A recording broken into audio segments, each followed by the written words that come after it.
지금 세계에서 가장 강한 나라는 어디일까요? 경제력, 군사력, 과학기술, 문화적 영향력까지 모든 면에서 압도적인 나라. 누가 뭐래도 그 정답은 미국입니다. 하지만 이 강대국이 처음부터 이렇게 강력한 힘을 가졌던 것은 아닙니다. 1900년대 초반까지만 해도 미국은 유럽 강대국들에 비하면 신흥국에 불과했습니다. 그런데 어떻게 단 100년 만에 세계를 지배하는 초강대국이 될 수 있었을까요? 그 이유는 단순한 우연이 아닙니다. 미국은 역사상 가장 완벽한 지리적 조건과 전략적 선택을 통해 초강대국으로 성장할 수 있었습니다. 미국이 세계 최강대국이라는 사실은 다음 세 가지 수치만 봐도 확연합니다. 첫 번째 이유는 단연 압도적인 군사력입니다. 미국의 국방 예산은 8천억 달러 이상으로 전 세계 군사비의 40%를 차지합니다. 이게 얼마나 큰 금액이냐 하면 2위인 중국 2,300억 달러의 3배, 한국 570억 달러의 15배 수준입니다. 쉽게 말해 미국의 국방 예산은 2위부터 10위까지의 국가를 모두 합친 것과 비슷한 규모입니다. 미국은 항공모함을 11척을 보유하고 있으며 중국 3척, 러시아 1척과의 차이는 어마어마합니다. F-35, F-22 같은 최첨단 전투기 보유량도 세계 1위로 막강합니다. 그리고 전 세계 800개 이상의 해외 군사기지를 운영하고 있습니다. 이 정도면 군사력 톱점이라 해도 과언이 아닙니다. 즉, 미국과 전면전을 벌일 수 있는 나라는 지구상에 존재하지 않는다는 뜻이죠. 미국이 이렇게 강력한 군사력을 유지할 수 있는 이유는 막대한 국방 예산과 지리적 이점 덕분입니다.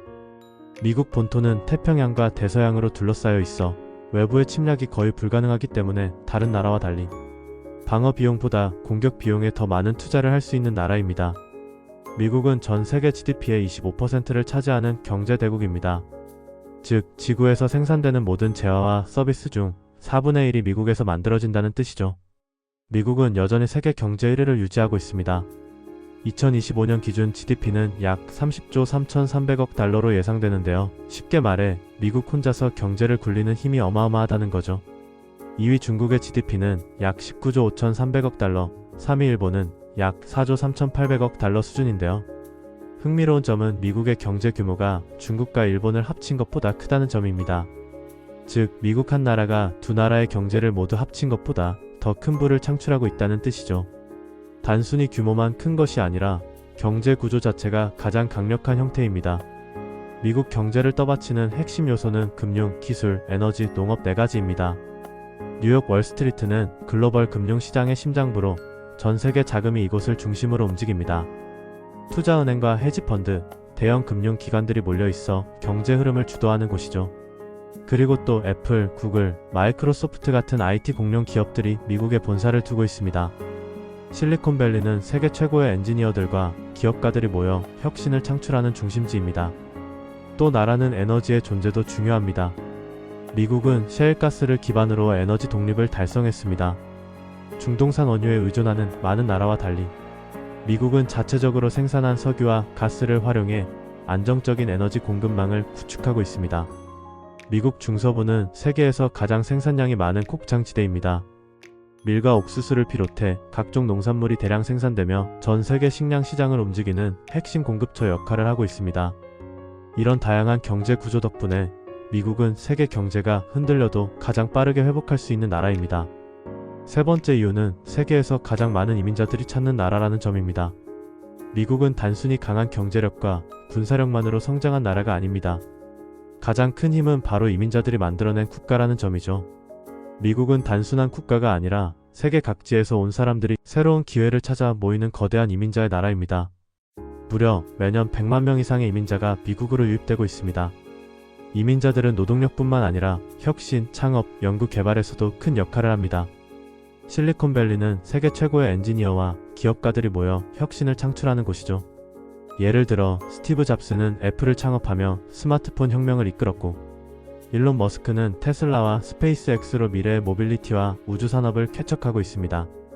또한 구글을 창업한 세르게이 브린과 레리 페이지 역시 스탠퍼드 대학원에서 만나 검색 엔진의 개념을 혁신적으로 발전시켰죠.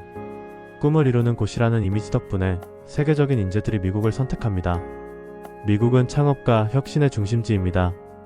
미국은 세계에서 가장 우수한 교육기관을 보유하고 있습니다.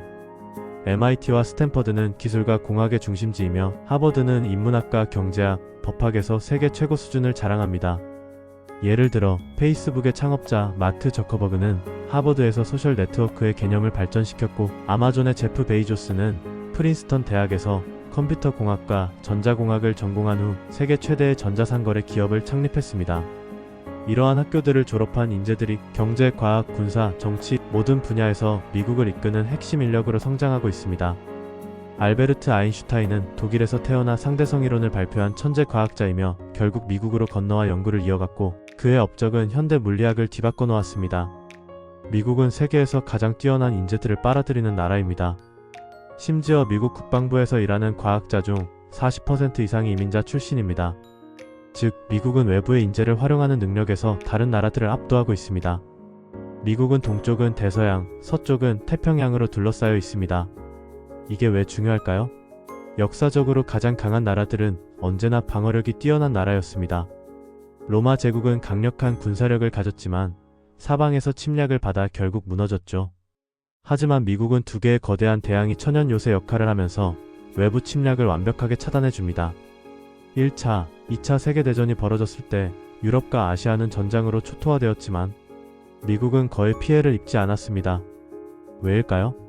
미국 본토는 대서양, 태평양이 든든한 방패가 되어 외부의 침략이 사실상 불가능했기 때문입니다. 일본이 진주만을 공격한 것도 이 때문이었습니다.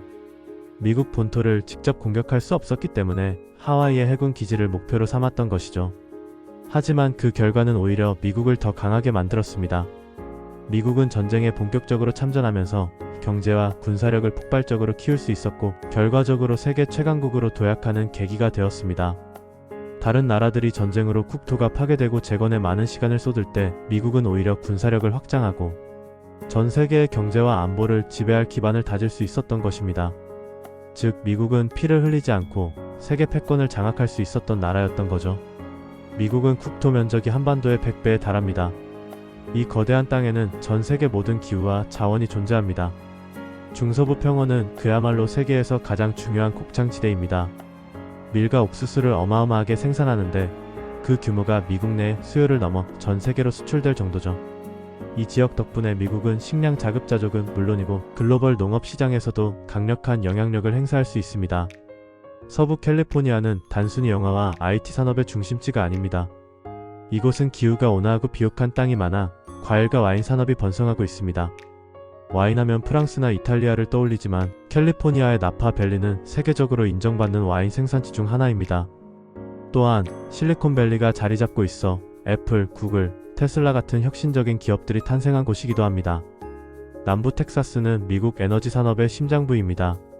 미국이 에너지 독립을 선언할 수 있었던 이유 중 하나가 바로 이곳의 풍부한 석유와 천연가스 덕분이죠. 텍사스는 단순한 카우보이의 땅이 아니라 전 세계 석유 시장을 뒤흔들 수 있는 강력한 영향력을 가진 지역입니다. 북부 미시간은 한때 미국 제조업의 중심지였습니다. 디트로이트는 자동차 산업의 본고장이며 포드, GM, 크라이슬러 같은 세계적인 자동차 기업들이 성장한 곳입니다. 비록 지금은 과거만큼의 영향력을 가지고 있진 않지만 여전히 미국 제조업에서 중요한 역할을 하고 있으며, 최근에는 전기차 산업과 첨단 기술 제조로 다시 주목받고 있습니다. 미국은 농업, 공업, 에너지, 기술까지 모든 산업을 자체적으로 해결할 수 있는 나라입니다. 그래서 전쟁이 나거나 국제 경제가 불안해도 미국은 크게 흔들리지 않습니다. 예를 들어 2차 세계대전 당시 독일과 일본은 심각한 식량난을 겪었죠. 하지만 미국은 프레리 평야에서 나오는 엄청난 식량 덕분에 자급자족할 수 있었습니다. 오히려 다른 나라에 식량을 공급하면서 경제적 영향력을 키웠죠. 미국에는 물류혁명을 일으킨 자연적 요인이 있습니다. 바로 미시시피 강입니다. 미시시피 강은 미국을 남북으로 가르는 거대한 자연적 물류망입니다. 미국의 경제를 떠받치는 가장 중요한 수로 중 하나로 단순한 강이 아니라 미국 경제의 대동맥이라 불리죠. 미시시피 강을 따라 농산물, 원유, 광물 같은 필수 자원이 저렴한 비용으로 효율적으로 운송됩니다. 기차나 트럭보다 훨씬 적은 비용으로 대량 수송이 가능하기 때문에 이 강이 없었다면 미국의 경제 구조는 지금과 완전히 달라졌을 것입니다. 유럽은 물류를 원활하게 하기 위해 운하를 직접 만들어야 했지만 미국은 그럴 필요가 없었습니다.